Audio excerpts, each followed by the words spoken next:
सभी दर्शकों को मेरी राधे राधे। मैं प्रियाशरण पाराशर स्वागत करता हूं आपके अपने चैनल ब्रज महिमा में। आज हम जिस स्थान की यात्रा पर आए हैं वह नंदगांव के अंतर्गत आता है और उसको पावन सरोवर कहते हैं। ब्रजविलास ग्रंथ के अनुसार नंदगांव में 56 सरोवर थे, परंतु कालांतर में अभी 12 सरोवर आप यहाँ देख सकते हैं। उनमें से प्रमुख स्थान श्री पावन सरोवर, जो कि भगवान कृष्ण के समय का ही है, द्वापर कालीन स्थान है। तो आइए मेरे साथ पावन सरोवर की यात्रा पर।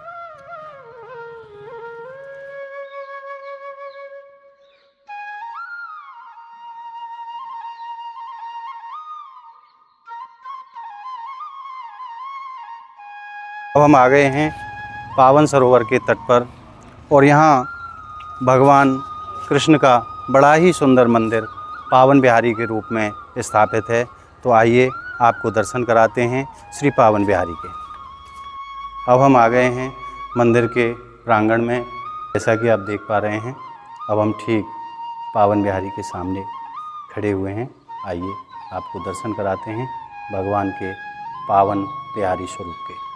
बहुत ही मंगलमय दर्शन, बड़े ही प्यारे मेरे श्याम सुंदर की झांकी को आप एक बार हृदय से निहार करके देखिए। कितनी दिव्य झांकी पावन बिहारी सरकार की। जय हो मेरे प्रभु की जय हो, पावन बिहारी सरकार की जय।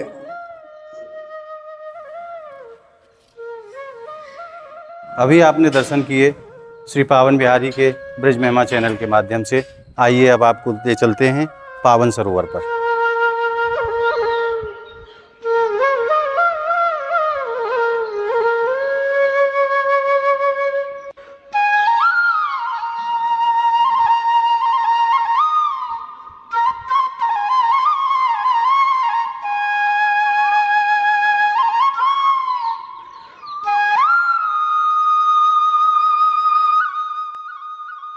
कहते हैं यही वह सरोवर है जहाँ भगवान कृष्ण अपनी गायों को चरा करके जब शाम को वापस आते थे तो यहीं जल पिलाते थे और यहीं गायें जल पी करके तृप्त होती थीं और वापस अपने घर की तरफ जाती थीं।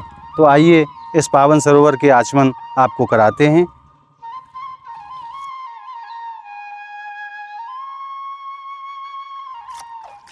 मेरे साथ सभी भक्त भी आचमन करें पावन सरोवर के।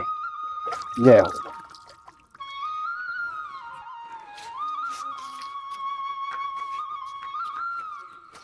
अब आपको इस दिव्य स्थान के विषय में जानकारी दिलाते हैं यहाँ के स्थानीय पंडा जी से। आइए मेरे साथ। अब हम आपको मिलवाते हैं यहाँ के पंडा जी से और जानते हैं इस पौराणिक स्थल का आध्यात्मिक महत्व क्या है और भगवान की यहाँ क्या लीला हुई है। आइए जानते हैं पूज्य पंडा जी महाराज से। पंडा जी राधे राधे। जय श्री राधे। हमारे दर्शकों को आप बताइए कि आज हम किस स्थान पर बैठे हुए हैं और इस स्थान का क्या पौराणिक महत्व है और भगवान ने यहाँ क्या लीला की थी। श्री राधे। इस स्थान का नाम श्री पावन सरोवर है। ये सर्वश्रेष्ठ सरोवर है। हमारे 84 कोस ब्रज मंडल में 4 श्रेष्ठ सरोवरों में से ये एक श्रेष्ठ सरोवर है, जिसका नाम श्री नंदकुंड पावन सरोवर है। इस स्थान का महत्व बड़ा अलौकिक है। इस सरोवर में तीर्थों के राजा प्रयागराज स्नान करने के लिए आते हैं। क्यों आते हैं? इस सरोवर में नंद बाबा भगवान कृष्ण को लेकर के प्रतिदिन स्नान करने के लिए यहाँ आते थे। आज भी आते हैं महाराज? आज भी आते हैं, क्योंकि ये तो ठाकुर जी की बाल लीलाएं हैं। यहाँ ब्रजमंडल में आज भी भगवान कृष्ण नित्य लिए लीलाएं करते हैं। जब यहाँ नंद बाबा अपने पुत्र के साथ यहाँ स्नान कर रहे थे तो उस समय नंद बाबा के मन में एक भाव प्रकट हुआ कि लाला, मुझको भी 4 धाम की यात्रा तू करा ला। कान्हा कहने लगे कि आपकी अवस्था आयु जो है वृद्ध हो गई है, अब कहीं जाने योग्य आप नहीं हैं। आपके लिए मैं सभी तीर्थों को अपने ब्रज में ही आगमन करा लेता हूँ, यहीं बुला लेता हूँ। तो नंद बाबा यहाँ क्या देख रहे हैं? एक काले घोड़े पर बैठा हुआ मनुष्य इस सरोवर में स्नान कर रहा है। जी महाराज। जब इस सरोवर से वो निकलता है तो उसका वर्ण एकदम गोरा हो जाता है। नंद बाबा कृष्ण से कहने लगे, सरोवर में स्नान करने के बाद सरोवर में स्नान करने के बाद उसका जो वर्ण है वो सफ़ेद हो गया उसका घोड़ा और उसका स्वरूप दोनों ही वर्ण सफेद। गोरे हो गए। जी। नंद बाबा चौंक गए कि ये क्या है लाला। तो भगवान कृष्ण कह रहे हैं कि बाबा ये स्वयं तीर्थराज प्रयागराज हैं।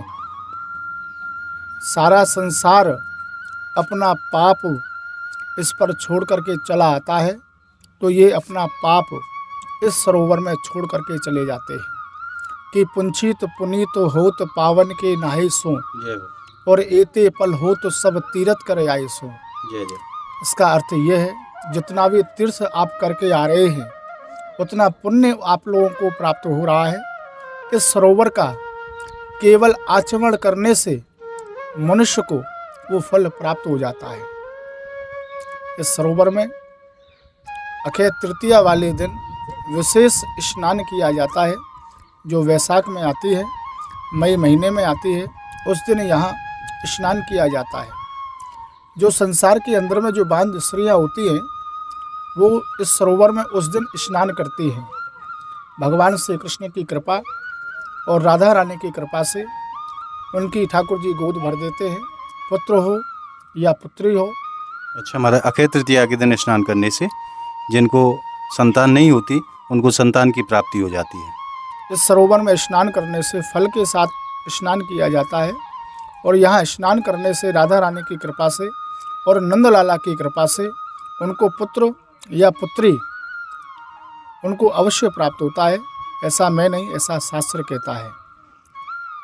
ये बहुत सुंदर और बड़ा अलौकिक सरोवर है। ब्रज में 4 श्रेष्ठ सरोवर हैं जिसमें से श्रेष्ठ ये पावन सरोवर है। यहाँ नंद बाबा आज भी अपने पुत्र कृष्ण को लेकर के यहाँ प्रतिदिन स्नान करने के लिए आते हैं। महाराज, मैंने सुना है यहाँ रूप गोस्वामी के बड़े भाई सनातन गोस्वामी जी महाराज ने भी यहाँ तपस्या की है और श्री चैतन्य महाप्रभु ने जी भी यहाँ आकर के स्नान किया है।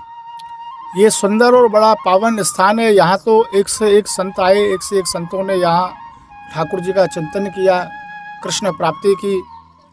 रूप गोस्वामी जी भी आए, सनातन गोसाई जी भी आए, चैतन्य महाप्रभु जी आए। आप जो पीछे जो देख रहे हैं, पीछे की दिशा में सरोवर का यहाँ लास्ट आता है।